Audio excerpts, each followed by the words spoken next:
جو خطبہ جمعہ ہے، عموماً جو امام صاحبان ہوتے ہیں جو جمعے کا خطبہ دیتے ہیں وہ خطبات رضویہ سے دیتے ہیں، اور خطبات رضویہ کے جو 5 بنیادی مضامین ہیں، 5 سبجیکٹ بیان ہوتے ہیں۔ جب بھی عربی خطبہ ہوتا ہے نا نارملی اس میں 5 سبجیکٹ ہوتے ہیں۔ پہلا سبجیکٹ کیا ہے؟ اللہ پاک کی حمد و ثنا اور پیارے آقا علیہ الصلوۃ والسلام پر درود پاک پڑھا جاتا ہے۔ دوسرا سبجیکٹ یہ ہے تقوی اور محبت رسول کی نصیحت کی جاتی ہے۔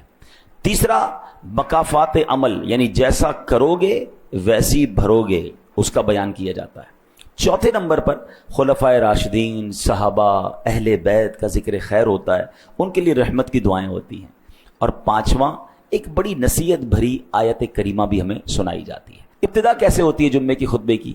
الحمدللہ الذی فضل سیدنا و مولانا محمدا صلی اللہ تعالی علیہ وسلم علی العالمین جمیعا۔ یہ سنتے ہیں نا؟ ترجمہ کیا ہے؟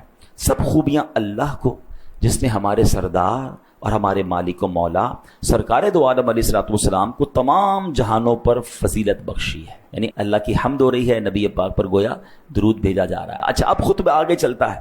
خطبے میں کلمہ شہادت آتا ہے، وَأَشْهَدُ أَن لَّا إِلَٰهَ إِلَّا اللَّهُ وَحْدَهُ لَا شَرِيكَ لَهُ وَأَشْهَدُ أَنَّ سَيِّدَنَا وَمَوْلَانَا مُحَمَّدًا عَبْدُهُ وَرَسُولُهُ صلی اللہ تعالی علیہ وآلہ وصحبہ اجمعین۔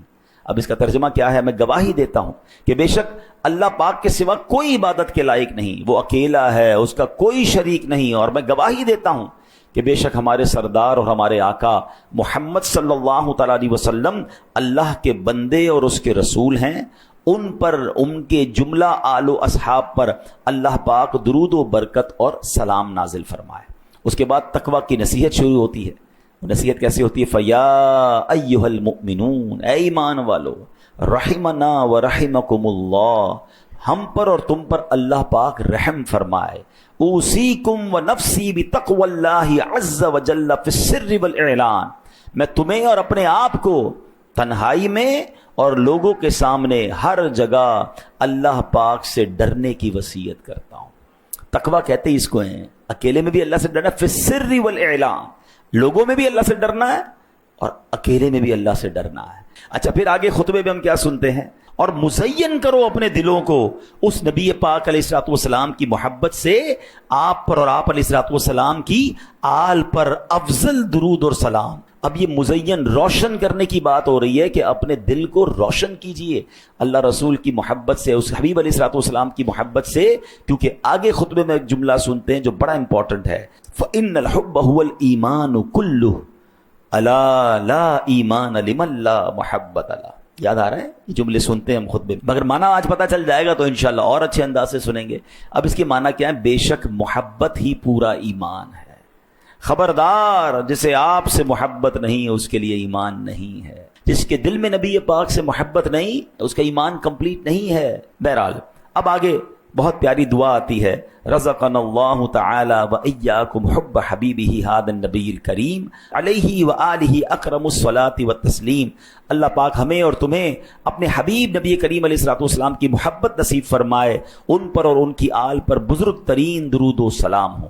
پھر ایک بڑی کمال کی حدیث ہے، البر لا یبلا والذنب لا ینسا والدیان لا یموت اعمل ما شئت کما تدین تدان۔ نیکی پرانی نہیں ہوتی۔ اب اس حدیث کا معنی سنیں، البر لا یبلا، نیکی پرانی نہیں ہوتی، والذنب لا ینسا، گناہ بھلایا نہیں جاتا، والدیان لا یموت، اور جس نے بدلہ لینا ہے، انصاف کرنا ہے، وہ اس کو موت نہیں آنی۔ اللہ کو تو موت نہیں آنی نا۔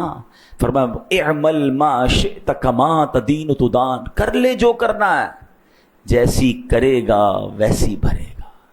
یقین کریں یہ ایک حدیث زندگی گزارنے کے لیے کافی ہے۔ اگر بندہ سمجھ جائے نا، انسان کہتا ہے یار میں نیکی کروں صلہ تو ملتا نہیں، بھائی آپ نیکی کرتے جائیں، یہ پرانی نہیں ہوگی، یہ اللہ کی بارگاہ میں لکھ دی گئی ہے، اللہ اجر دینے والا ہے، لوگوں سے اجر نہ مانگیں۔ البر لا یبلا، نیکی پرانی نہیں ہوتی، والذنب لا ینسا، گناہ بھلایا نہیں جاتا۔ میں اور آپ ہزاروں گناہ کر چکے ہوں گے جو بھول گئے، مگر کہیں لکھا ہوا ہے گناہ کرتے وقت یہ یاد رکھنا کہ آج تو لذت کے لیے کر رہا ہوں، مگر یہ کہیں لکھ دیا جائے گا، بھلایا نہیں جاتا۔ اور پھر جس نے فیصلہ کرنا ہے نا، جس نے ہمارا حساب کتاب کر کے جزا اور سزا کا اعلان فرمانا ہے، اس کو موت نہیں آنی، والدیان لا یموت، اور پھر آگے جس طرح کہا گیا نا اعمل ما شئت کما تدین تدان، کر لے جو کرنا ہے مگر جیسی کرے گا ویسی بھرے گا۔ یہ لائف میں جو بھی ہم کر کے جائیں گے نا، قبر میں سمجھ لیں اس کا رزلٹ کارڈ ملنا ہے۔ اچھی گزار کر جاؤ گے تو جنت کے مزے ہوں گے۔ ہیں آج بندہ کہتا ہے مجھے تو کوئی کچھ کہہ ہی نہیں سکتا، میری جو مرضی میں کر رہا ہوں، شراب پی رہا ہوں، بدکاری کر رہا ہوں، جوا کھیل رہا ہوں، حرام کما رہا ہوں، ظلم کر رہا ہوں، زیادتی کر رہا ہوں، میری تو جناب بڑی ٹور ہے، مجھے کون کچھ کہہ سکتا ہے؟ آج کوئی نہیں کہے گا۔ اعمل ما شئت کما تدین تدان، کر لے جو کرنا ہے۔ نبی پاک نے پہلے ہی فرما دیا، مگر پھر جیسی کرے گا نا ویسی بھرے گا۔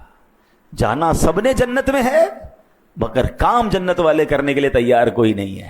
اور پھر جمعے کے خطبے میں ایک آیت جھنجھوڑنے والی آیت ہے جو ہر جمعے کے خطبے میں ہم سنتے ہیں، فَمَن يَعْمَلْ مِثْقَالَ ذَرَّةٍ خَيْرًا يَرَهُ وَمَن يَعْمَلْ مِثْقَالَ ذَرَّةٍ شَرًّا يَرَهُ۔ کیا ترجمہ ہے؟ تو جو ایک ذرہ بھر بھلائی کرے وہ اسے دیکھے گا، اور جو ایک ذرہ بھر برائی کرے وہ اسے دیکھے گا۔ ہم نہیں سوچتے کہ یار چھوٹا سا ہی تو گناہ ہے نا، کون دیکھ رہا ہے، چلو کر لو یار، آج کر لو کل سے نہیں کروں گا۔ یہ ذرہ بھر برائی بھی اٹکا سکتی ہے، قرآن کہتا ہے اس کو دیکھو گے۔ اور چھوٹی چھوٹی نیکیاں سمجھ کے لوگ چھوڑ دیتے ہیں، یار 2 رکعت نفل چھوڑ دیا تو کیا ہو گیا، مسکرائے نہیں تو کیا، یہ چھوٹا ذرہ بھی اچھائی کا کرے گا وہ بھی قیامت کے دن دیکھے گا۔ تو اللہ کرے یہ بات سمجھ آ جائے کہ زندگی گناہوں میں نہیں، نیکیوں میں، چھوٹی چھوٹی نیکیاں بھی کرتے چلے جائیں، یہ جمع ہو رہی ہیں، یہ اکاؤنٹ میں پلس ہو رہی ہیں، اور انشاءاللہ قیامت کے دن اس کا اجر دیکھیں گے۔ اللہ مجھے اور آپ کو جمعے کے خطبے کو سمجھنے میں اور اس کو انڈرسٹینڈ کر کے اس پر عمل کرنے کی توفیق عطا فرمائے۔